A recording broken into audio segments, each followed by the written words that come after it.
Hello guys, જય માતાજી. કેમ છો બધા? મજામાં? તો સવારે પહોંચી ગયા છીએ બગદાણા બાપા સીતારામ મારા ભગવાનના દર્શન કરવા માટે.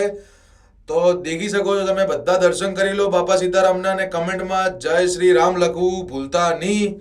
અને મંદિરના ઉપર બી એક મંદિર હતું, અને અહીંયા એવું કહેવામાં પણ આવે છે કે અહીંયા ખાવાનું ખૂટતું નથી. અને ત્યાં જે બી બસ કે બહારથી ક્યાંય બી કોઈ બી આવે છે ત્યાં, તો ત્યાં 21,000 રૂપિયા દંડ છે.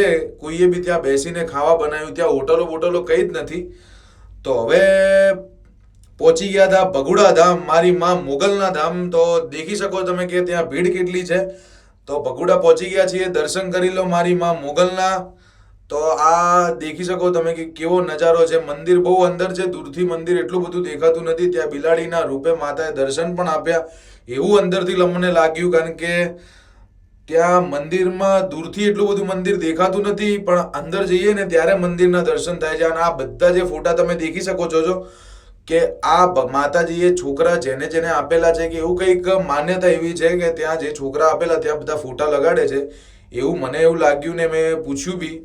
તો દેખી શકો છો તમે કે મંદિર એટલું જોરદાર છે. અને પછી બપોરે જમી લીધું. હવે જમીને પહોંચી ગયા મારી માં ખોડિયાલના દર્શન કરવા રાજપરા. તો જય માં ખોડિયાલ. અને એટલી બધી મજા આવી હતી ફરવાની. તો દેખી શકો તમે કે એમના ત્રિશુલના માતાજી દર્શન કરી શકો છો. જય મારી ખોડિયાલમાં. તો અંદરથી તો હું અંદર ફોન એલાઉડ તો નહોતો, માતાજી હું તમને દેખાડી નહીં શક્યો, પણ તમે એક વખત ચેક કરજો. આ મંદિર છે.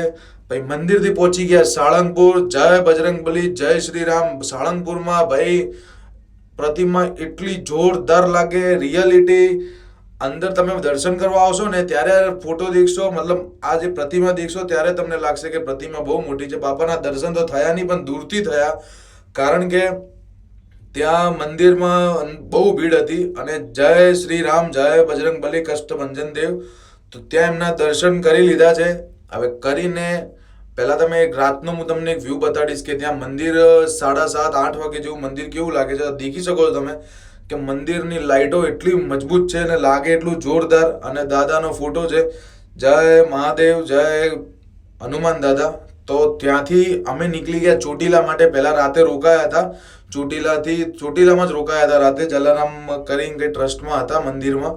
તો ત્યાં રોકાઈને પહોંચી ગયા ચોટીલા. કર્યા મારી માં ચામુંડના દર્શન. તો દેખી શકો છો તમે કે બીજું મંદિર બની રહ્યું છે. પછી ત્યાંથી આવ્યા સ્વામિનારાયણના મંદિરે, જેનું નામ મને પ્રોપર યાદ નહોતું, પણ સ્વામિનારાયણ ભગવાનનું મંદિર હતું. તો ત્યાં મસ્તી કરી લીધી છે થોડી, એટલી મજા આવી ત્યાં બી. અને દેખો મામાન બધા સાથે ને સાથે